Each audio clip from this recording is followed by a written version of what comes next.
आप देख रहे हैं सिटी सेंटर शो। मुंबई से मैं हूं पूजा भारद्वाज और अब सभी दर्शकों को महानवमी की ढेर सारी शुभकामनाएं। आप देख सकते हैं यहाँ पर माँ दुर्गा की मूर्ति, मुंबई की सबसे ऊंची सबसे बड़ी मूर्ति माँ दुर्गा की सबसे पुराने दुर्गा पंडाल में इस वक्त हम हैं बंगाली क्लब शिवाजी पार्क के। और इस वक्त आपको हम भीड़ दिखा दें क्योंकि आज आखिरी दिन जहाँ दर्शन के लिए इस समय भी आप देखिए किस तरह से लोगों की कतार पंडाल के अंदर है। इस पंडाल की खूबसूरती और लोगों की तस्वीरें हम आपको दिखाएं। इसके साथ ही हम आपको स्टेज पर मौजूद हमारे खास मेहमानों से भी एक बार मिलवा देते हैं। और शिवसेना के सांसद राहुल शिवाली जी इस वक्त हमारे साथ हैं।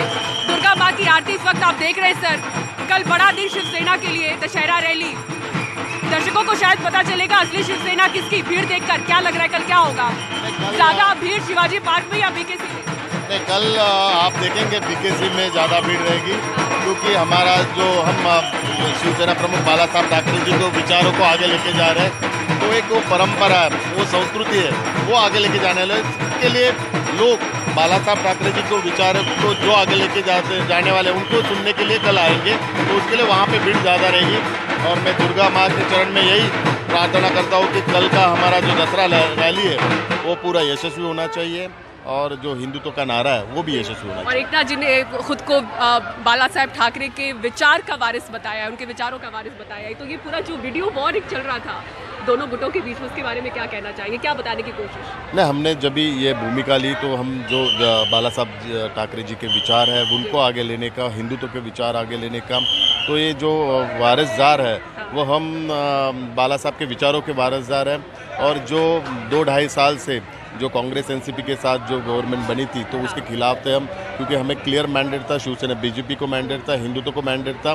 तो लोगों का जो मैंडेट था और लोगों को जो डिमांड थी लोगों की वो पूरी करके हम लोग अभी बाला साहब के विचार आगे लेके जाएंगे। और पूरी महाराष्ट्र और पूरा मुंबई कल के दशहरा रैली के लिए उत्सुक है और मुझे पूरा विश्वास है कल की रैली यशस्वी होगी और इसके पहले जितनी रैली हुई उसका रिकॉर्ड ब्रेक रैली रहेगी। ठीक है सर, कल हमारी भी नज़रें बनी रहेंगी दोनों ही ग्राउंड पर। देखते हैं जो वहाँ पर भीड़ का जो जमावड़ा है, जिस तरह से संख्या को लेकर खासतौर से बात हो रही है, देखते हैं कल क्या नज़ारा होगा। बहुत बहुत शुक्रिया सर हमसे बात करने के लिए।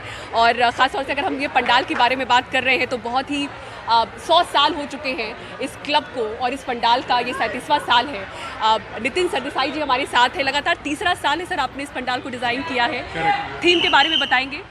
मैं 3 साल सोचते रहता था कि ये 100 साल होते वक्त मैं इसे कैसे करूं।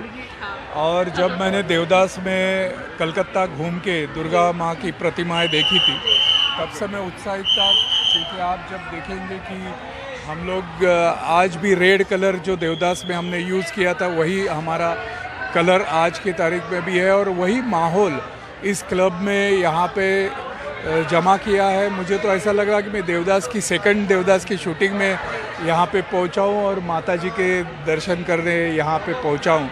और उत्साह यहाँ के लोगों का देख के जो मैंने तपस्या की थी पिछले 3 साल से, और ये साल में हमने 6 महीने के पहले से इसका कॉन्सेप्ट डिज़ाइनिंग चालू किया था और वो कंप्लीट करने में यहाँ पे जो आनंद मिला और आज माँ स्वयं यहाँ पे प्रकटित है और लोग उसके सामने इतना उत्साह कर रहे हैं, वो एक अपने आप में बड़ी चीज़ है। किसी भी कलाकार के लिए अपनी कला अगर अप्रिशिएट होती है तो और आपकी इसी कला को देखने के लिए सर हर रोज़ यहाँ पर 2 लाख की भीड़ यहाँ पर देखी जाती है पंडाल में। और खासतौर से पंडाल की खूबसूरती देखने आते हैं। जॉय सर, खासतौर से पंडाल की खूबसूरती लोगों को आकर्षित करती है। ये जो हमारा जो 100 साल हो रहा है, हमारे हर साल हम लोग कुछ डिफरेंट, कुछ अलग से करना चाहते हैं। तो ये साल हम लोग ध्यान के रखते हुए नितिन देसाई जी के पास जाके रिक्वेस्ट किया और उसने ये कंसेप्ट किया। और ये देखने के लिए आपको मालूम नहीं है पुणे से, कल्याण से, बहुत दूर दूर से आ रहे हैं। क्योंकि हमारे सामने अश्विनी जी बैठे हुए हैं, ये जो कुछ आज रिकॉर्ड भी तोड़ने वाले हैं। अपने कैमरा पर्सन से मैं गुजारिश करूंगी कि उन्हें दिखाएं। 25 वर्ष के हैं ये सर, आप इनके साथ आके बात करें। अगर शंख बजाना ये कुछ ही देर में शुरू करने वाले हैं और अपना रिकॉर्ड तो ये तोड़ ही चुके हैं। 1 घंटे से ज़्यादा समय के लिए इन्होंने शंख बजाया है और जो वर्ल्ड रिकॉर्ड है कितने देर का है सर? वो 1 घंटा 52 मिनट का। 1 घंटा 52 मिनट का है। हाँ। मगर कल उसने ऑलरेडी 1 घंटा 40 मिनट कर चुके हैं। अच्छा। लगता है आज अगर उसका आशीर्वाद मिल जाता है हाँ। तो आज ही शायद इधर ये मंच में वो तोड़ सकते हैं। अश्विनी जी से भी बात करते हैं। अश्विनी जी कहाँ से हैं आप? हम वेस्ट बंगाल से। वेस्ट बंगाल से हैं। और क्या आज आप स्टेज पे क्या करने वाले हैं? आज शंख बजाएंगे जी। और उसको वर्ल्ड रिकॉर्ड जो है उसको तोड़ना कोशिश करेंगे। आपने अपना रिकॉर्ड तो तोड़ा है, कितनी बार? हम तो कल ही रिकॉर्ड तोड़ा है क्योंकि कल हमारा 1 आवर 14 मिनट था, लेकिन कल 1 घंटे 40 मिनट। और उसके मिनट पहले चा- आपने कितने देर के लिए बजाया था?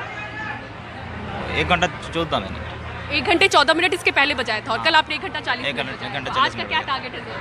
आज तो टारगेट है उसके ज़्यादा करना चाहता हूँ। 1 घंटा 52 मिनट के आगे निकल जाएंगे? चलिए, लगता है पूरी शुभकामनाएं हमारी तो ओर से आपकी तरफ है। कितने देर में शुरू करने वाले हैं आप? अभी करेंगे। ठीक है, ठीक है, चलिए। तो एक बार फिर से हम पंडाल के अंदर की भीड़ दिखा दें कि किस तरह से यहाँ पर लोग इकट्ठा हुए हैं। और चूंकि आज आखिरी दिन है, महानवमी का दिन है, तो देर रात तक की तस्वीरें यहाँ से हम देखेंगे। ऐसी जो स्थिति बनी हुई है, ख़ास तौर से अगर 2 गुट होने के बाद, अब जैसे आप हमेशा से कहते हैं कि असली शिवसेना तो हम ही हैं, लेकिन वहाँ से दावे जो हो रहे हैं कल की दशहरा रैली को लेकर जो तमाम तैयारियाँ हैं, अब उनके वीडियो में कहा गया है कि वो बाला साहब ठाकरे के विचारों के बारे से हैं। क्या नहीं, कहेंगे? 2 गुट नहीं है। एक शिवसेना पक्ष है जो हमारे साथ है, और दूसरा एक सर्कस का कुछ चल रहा है उनका, तो वो चलने दीजिए।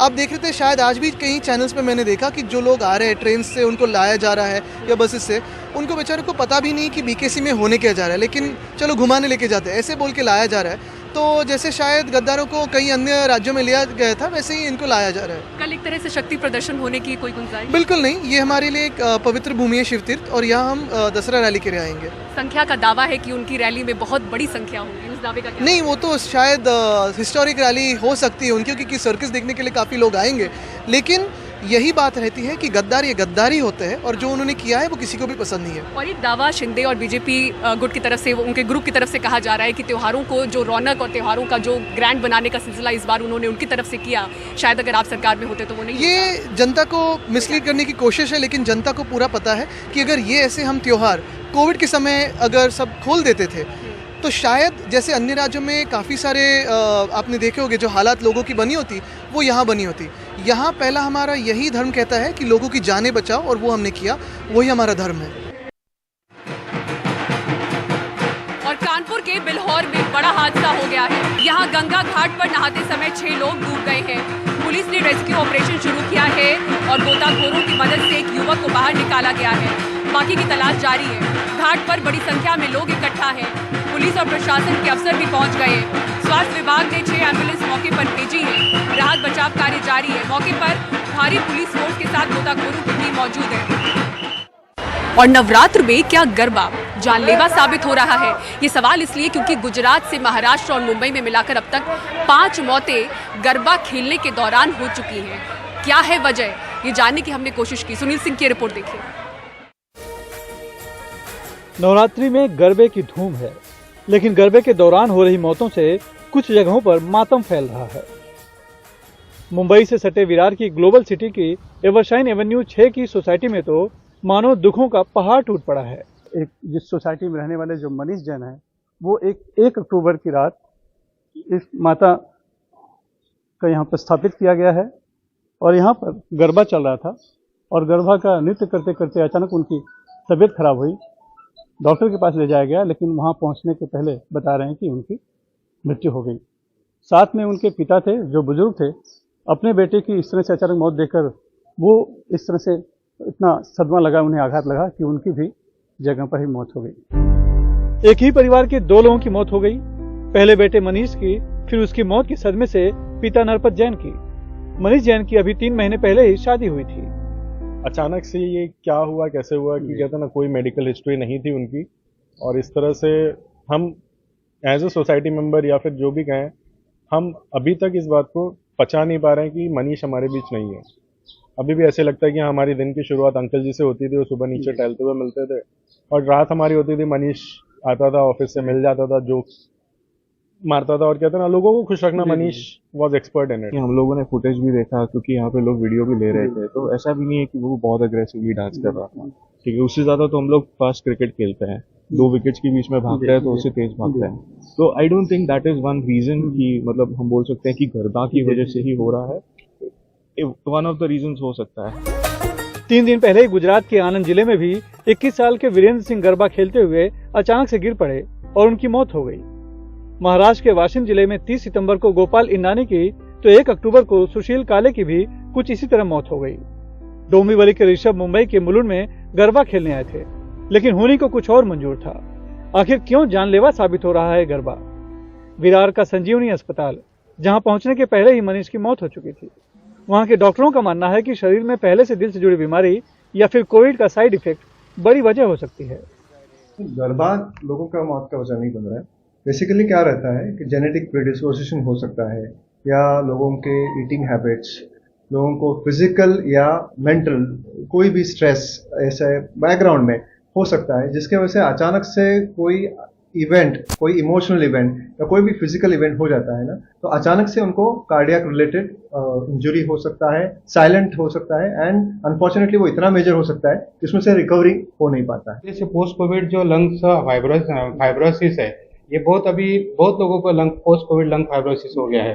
तो उसकी वजह से क्या है, हाइपर कोएगुलेबल स्टेट है पेशेंट की, जिनको इक्वेस्ट्रिन वगैरह सब चालू किया, लेकिन बाद में सब अभी सब मतलब उनके बीमारी के हिसाब से अपने को कम ज़्यादा दवा को करना पड़ता है, लेकिन हाइपर कोएगुलेशन की वजह से और लंग फाइब्रोसिस की वजह से अभी ये थोड़ा डेथ बढ़ रहा है या बीमारी भी बढ़ रही है उनकी। वजह जो भी हो, गरबा के दौरान हो रही मौतों ने उत्सव के रंग को फीका कर दिया है। मुंबई से कैमरामैन अल्ताफ के साथ सुनील सिंह, एनडीटीवी इंडिया के लिए। और मैसूर के शाही दशहरे की रौनक आपको दिखाएंगे एक ब्रेक के बाद। देखते रहिए सिटी सेंटर शो।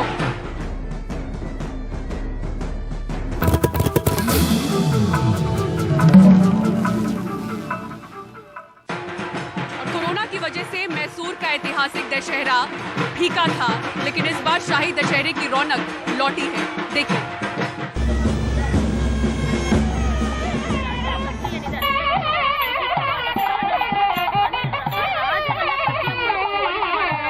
मैसूर के अंबा विलास पैलेस में खासा गहमा गहमी है। सैकड़ों साल पुराने शाही तलवारों की पूजा और फिर शाही जलूस में उसे सिंहासन पर रखने की 400 साल पुरानी परंपरा अब वोडियार राजवंश के वारिस युवराज यदुवीर कृष्णदत्ता चामराजा वोडियार निभा रहे हैं। ये राजमहल के अंदर होने वाले स्पेशल दरबार का दृश्य है, जिसकी शुरुआत 1805 में कृष्ण राजा वोडियार तृतीय ने की थी। अद्भुत दृश्य होता है, सबको एक बार अपने जीवन में जरूर आना चाहिए और मैसूर दशहरा का आनंद उठाना चाहिए। 10वीं के मौके पर निकलने वाली हाथियों की इस सवारी की झलक देखने का बेसब्री से लोगों को इंतजार रहता है।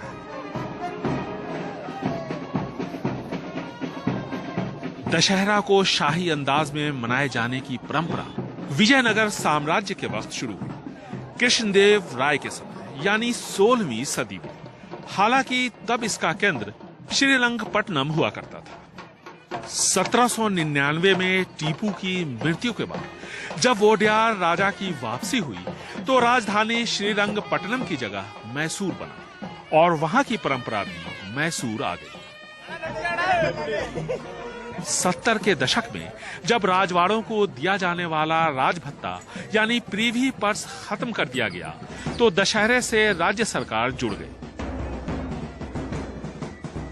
लेकिन लोगों की दिलचस्पी शाही दशहरे में देखते हुए सरकार ने इसे शाही अंदाज में ही मनाने का फैसला किया। 750 किलो सोने के सिंहासन पर माता चामुंडेश्वरी की ये सवारी सरकारी कार्यक्रम है, लेकिन अंदाज शाही है। माता चामुंडेश्वरी के हाथों महिषासुर नाम के राक्षस के वध की याद में मनाया जाने वाला मैसूर दशहरा का धार्मिक से कहीं ज्यादा सामाजिक और सांस्कृतिक मायने हैं। तकरीबन 1 लाख बल्ब से शाम ढलते ही जब मैसूर राजमहल जगमगा उठता है तब इसकी सुंदरता देखते ही बनती है। मैसूर से ब्यूरो इनपुट्स के साथ निहाल Kidwai, NDTV India.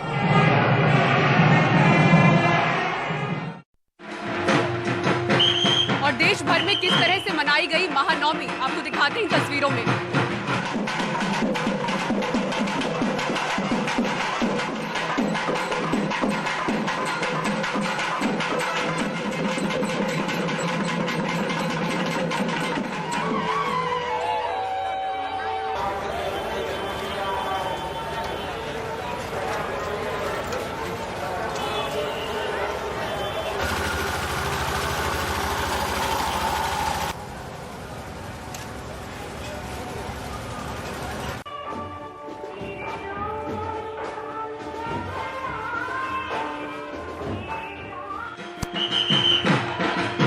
City centre show में फिलहाल इतना ही। मुंबई के सबसे पुराने पंडाल और सबसे बड़ी दुर्गा माँ की मूर्ति की इन्हीं तस्वीरों के साथ आपको छोड़े जाते हैं। महानवमी की एक बार फिर से आप सभी दर्शकों को ढेरों शुभकामनाएं। खबरों के लिए देखते रहें NDTV इंडिया। नमस्कार।